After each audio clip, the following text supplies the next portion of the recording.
Card 0, Echoes of the 99 by August Servant, Volume 1. Lecture 17. The only way to become is in the search to find. For some, the grass is always greener on the other side. And for others, it really doesn't matter what color the grass is if you are comfortable where you are standing. But if there truly is 3 ways to look at something, then what lies between envy and contentment? Good question.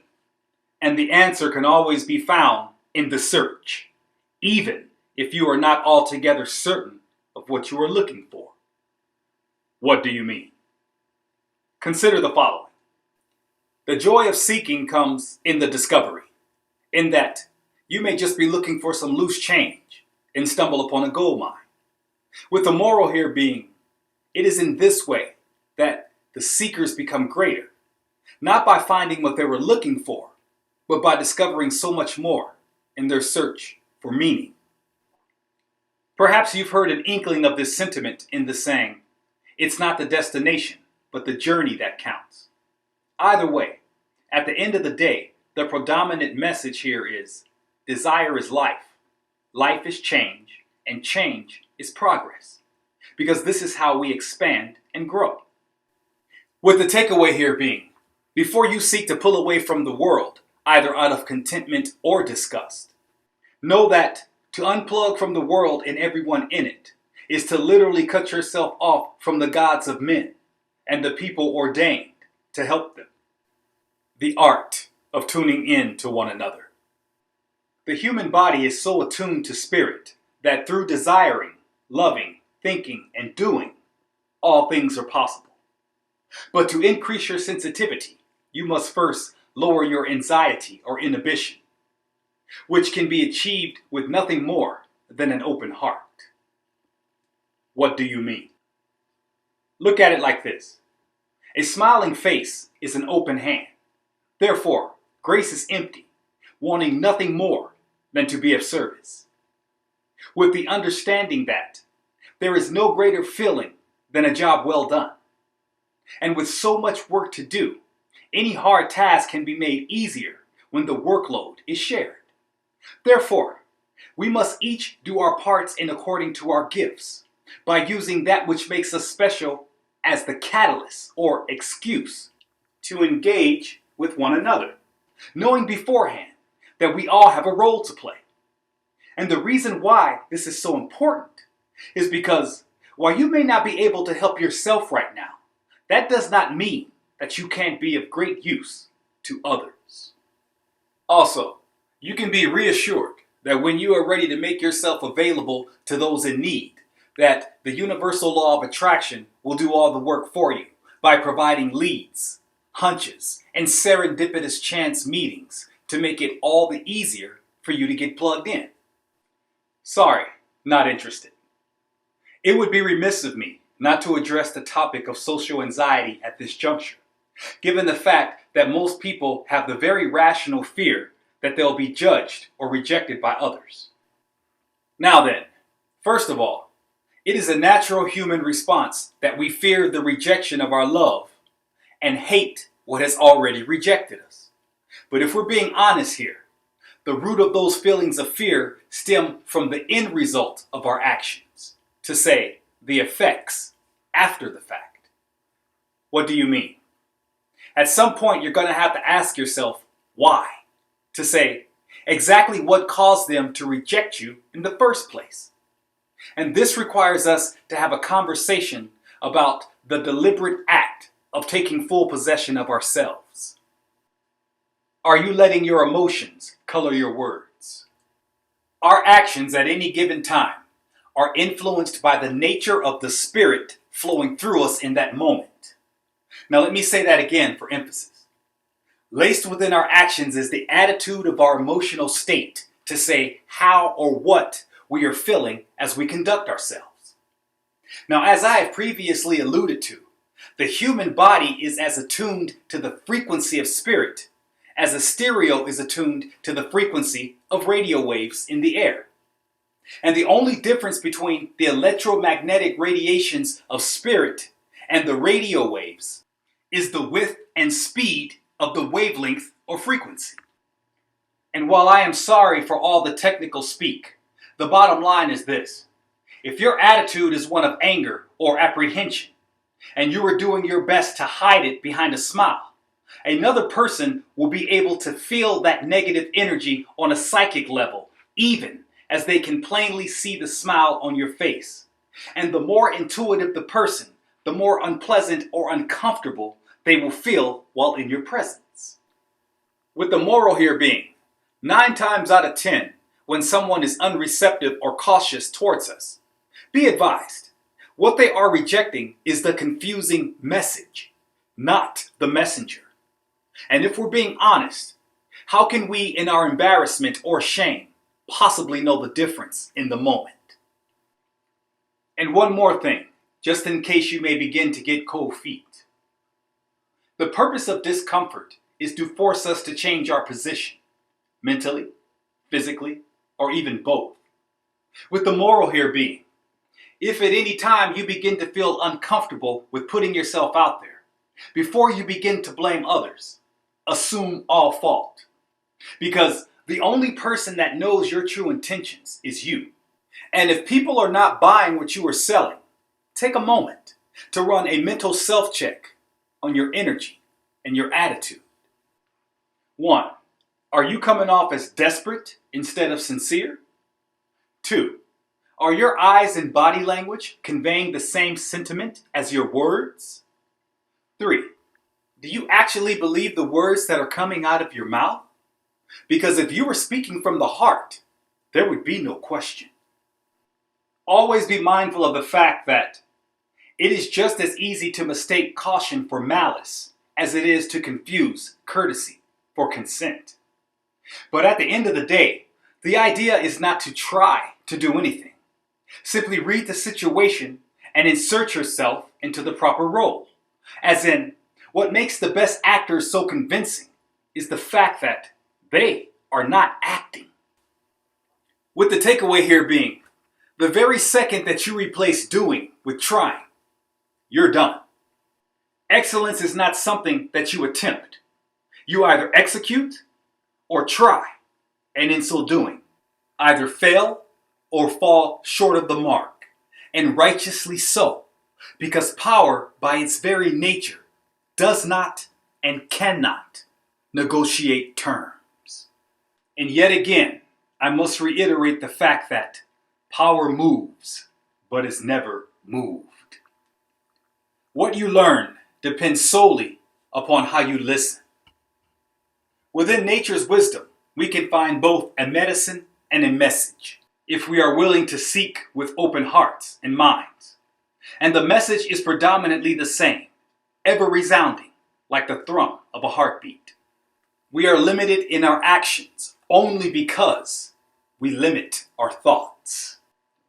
To the God mind or open mind, anything can be forgiven, because there is no limit to love. And with that being the case, then the logic must stand that there are no incurable diseases, only incurable people. And while we're on the subject, be advised, there is only one disease, congestion, also known as stagnation, and thus it could be said that another meaning for love is circulation, the cure. Now then, as I have said many times, God cannot be everything except this or that. Thus, anywhere a disease can go, a cure can follow. From the standpoint of, is there a blaze that can't be quenched? Or a patch of earth that can be touched by cold, warmth, moisture, or air? Thus, it is in this way that nature is constantly providing us with one example after another of hope, possibility, wisdom, and life more abundant. And on a side note, animals don't starve to death, not like people.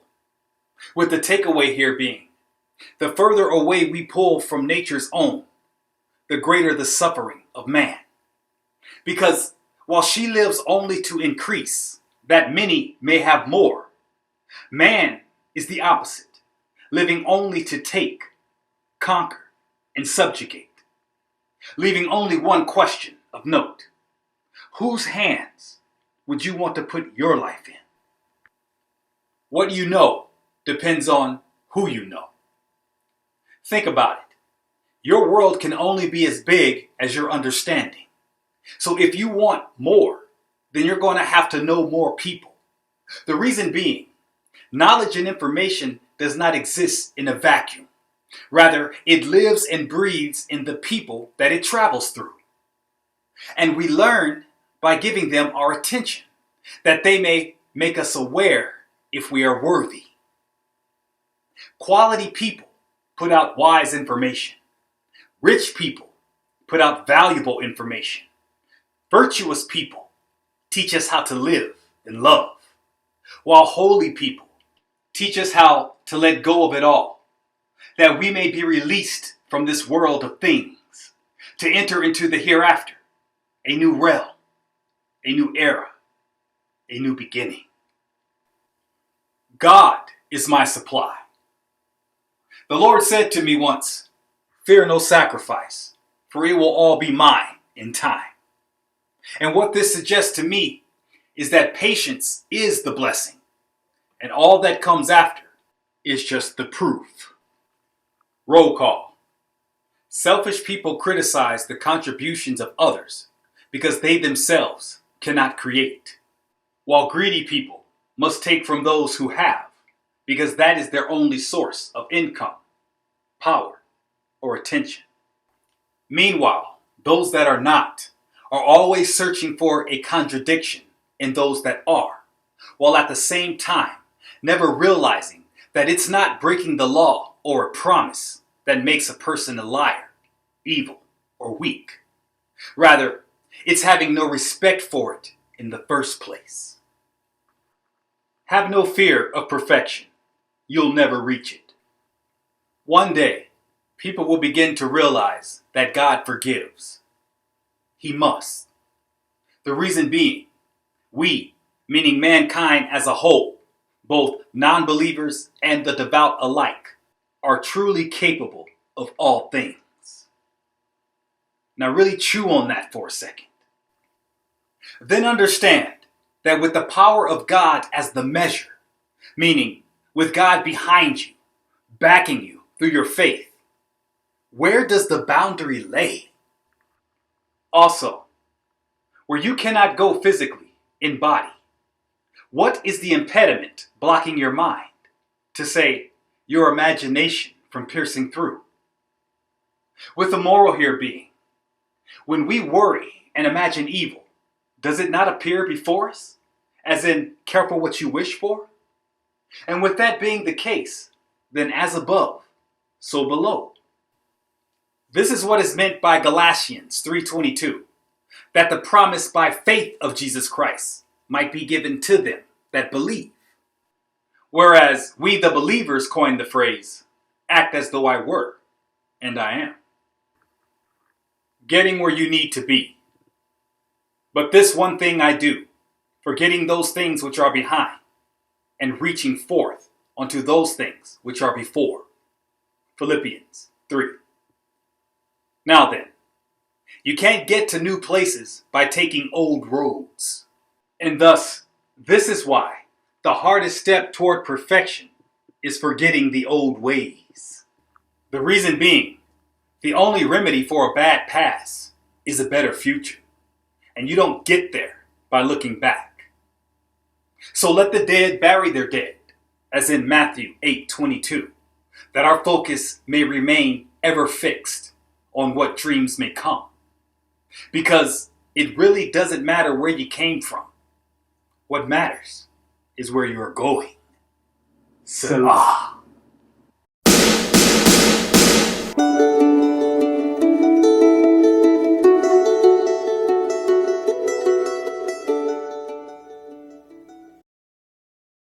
The Warrior's Creed. 1. Forced corrections and terrible deterrents are necessary. For just as all bugs are not pests until they have invaded your home and thus must be exterminated as a result, some men, either taken by bloodlust or savage cruelty, were born to be killed. With the moral here being, not all death is to be mourned, because for some, it is a much sought after mercy, even as it is a relief for others. 2. The first mistake of the student is to fight angry. Thus, don't get mad, get focused. With the reason being, he who sets the mood holds the power. Furthermore, your unwavering ability to maintain your emotional state is your constant link to source. 3. You will find that the sharpest edge is on the cut that you never see coming. This is why paper cuts are as painful as they are remarkably deep. With the takeaway here being, the best weapon is not so much surprise as it is the concealment of the cut, even after the damage has been done. For it is in not knowing what caused the wound that allows your opponent's imagination to steal away their desire for the fight. And it is in this way that less is more, in that you can't fight what you can't see. My creed. 1. We are all superhuman, inasmuch as our ability to distance ourselves from the collective hypnosis of average human behavior and activity. 2.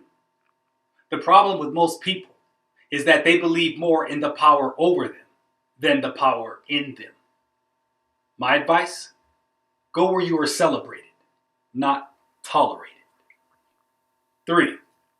The problem with drugs and alcohol is that they work very effectively at shutting down the brain and the body, which makes it easy for anyone to escape whatever reality they wish to flee from.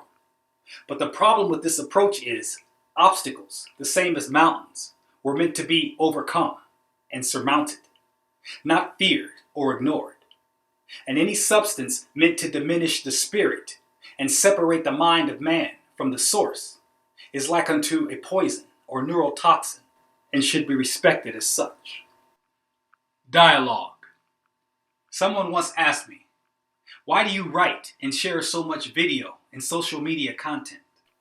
To which my response was, your story is both the lesson and the gift. But you have to observe it to understand the grace of the lesson in retrospect.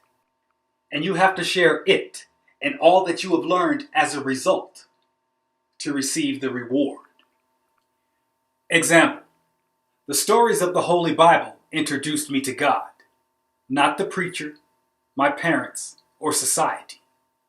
With the moral here being, you cannot receive until you first give.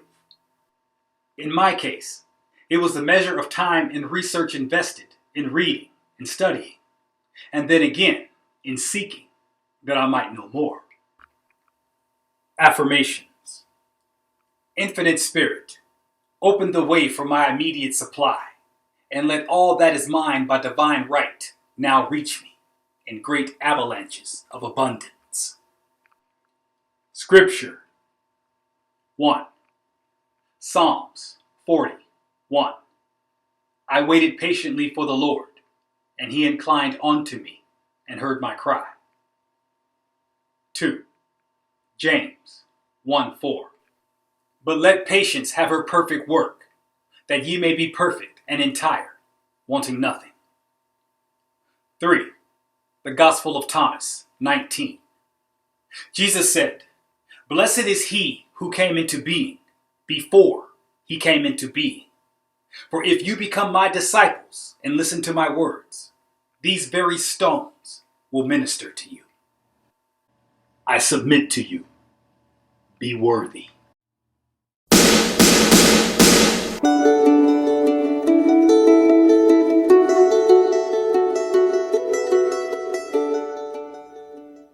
Please allow me to introduce myself.